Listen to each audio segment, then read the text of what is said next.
రాజులకు రాజు ప్రభులో ప్రభు అయిన యేసుక్రీస్తు నామంన మీకు శుభములు. ఈరోజు దేవుడు మనకు అనుగ్రహించిన వాక్య ధ్యానము మత్తయి రాసిన సువార్త 15వ అధ్యాయము 11వ వచనము. నోట పడినది మనుష్యుని అపవిత్రపరచదు గాని నోట నుండి వచ్చినదియే మనుష్యుని అపవిత్రపరచునని వారితో చెప్పాను. ప్రియులారా, ఈ వాక్య ధ్యానాన్ని మనం పరిశీలించినట్లయితే యేసు ప్రభువారు తన శిష్యులతో చెబుతున్నటువంటి మాట.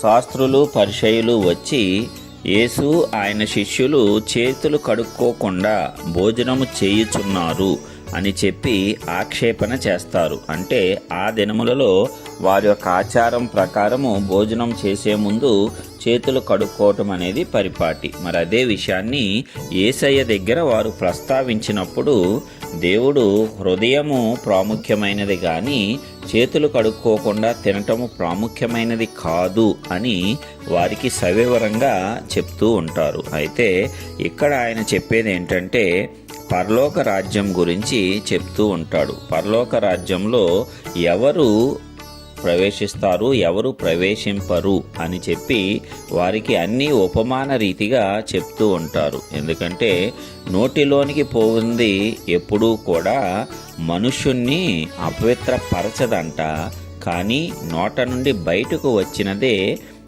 మనుష్యుని అపవిత్రపరుస్తుంది. నోటిలోనికి మనం తీసుకునేది ఆహారం, అంటే ఆహారము ద్వారా మనుష్యుడు అపవిత్రపరచబడడు, కానీ నోటి నుండి వచ్చేటువంటిది మాట. ఆ మాట ద్వారానే మనుష్యునికి అపవిత్రత కలుగుతుంది అని దేవుడు ఇక్కడ స్పష్టంగా చెప్పాడు.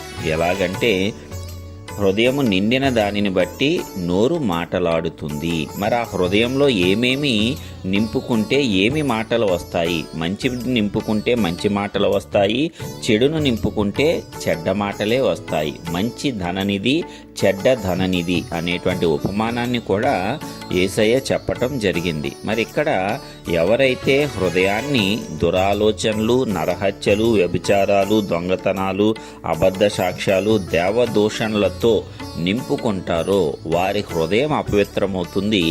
ఎప్పుడైతే హృదయము అపవిత్రమవుతుందో ఆ హృదయం నిండిన తరువాత బయటకు వచ్చేది మాట.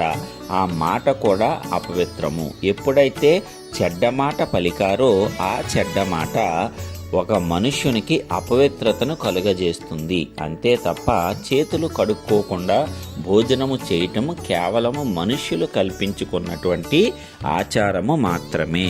మరి మనుష్యుల యొక్క ఆచారములను రుద్దుతూ హృదయాన్ని కఠినము చేసుకుంటే ప్రయోజనము లేదు. ఎందుకంటే దేవుడు హృదయ అంతరంగములను పరిశోధించువాడు.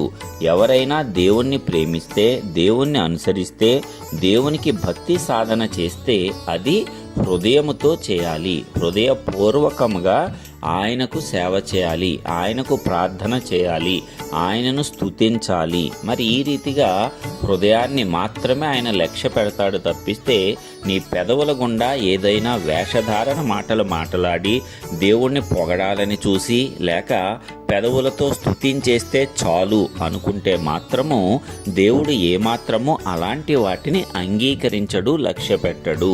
ఎల్లప్పుడూ దేవుడు చూసేది మనిషి యొక్క హృదయాన్ని మాత్రమే. హృదయములో ఏ రీతిగా ఉన్నాడు, నీతిగా న్యాయంగా ప్రవర్తిస్తున్నాడా, నిజమైనటువంటి భక్తి కలిగి ఉన్నాడా, ఇవన్నీ కూడా దేవుడు నిరంతరము పరిశీలిస్తూనే ఉన్నాడు. కాబట్టి మనమందరము కూడా మన నోట నుంచి వచ్చేటువంటి మాట విషయంలో జాగ్రత్త పడాలి. తిండి విషయము మనము చింతించనవసరం లేదు, కానీ మన నోట నుంచి వచ్చేటువంటి మాట మనలను అపవిత్ర పరుస్తుందేమో అనేటువంటి చింతను మనము కలిగి ఉండాలి.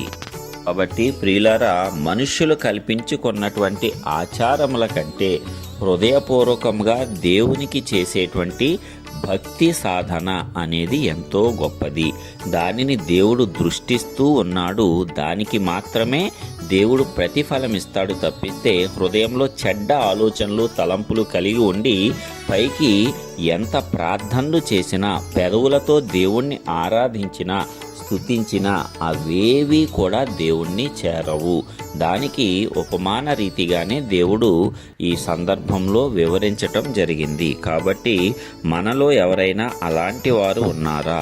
కేవలం నోటితో పెదవులతో మాత్రమే దేవుణ్ణి స్తుతిస్తున్నారా, లేక హృదయపూర్వకంగా దేవుణ్ణి అంగీకరించి ఆయనను అనుసరిస్తున్నారా? ఒక్కసారి పరిశీలన చేసుకుందాము.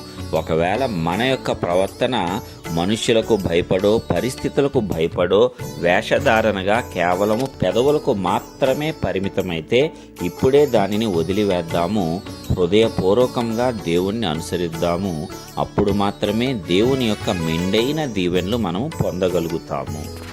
మనమందరము కూడా ఈ వాక్యము ద్వారా జ్ఞానము పొందుకొని దేవుణ్ణి హృదయపూర్వకంగా ఆరాధిస్తూ మనము దేవుని యొద్ద నుంచి వచ్చేటువంటి ప్రతి ఆశీర్వాదమును పొందుకొని ఈ లోకంలో విజయవంతంగా జీవిస్తూ ప్రతి శోధనను జయిస్తూ జీవించగలగటానికి ఆ పరిశుద్ధాత్మ దేవుడు కృపనివ్వాలని యేసయ్య నామమున ప్రార్థించుచున్నాను. ఆమేన్.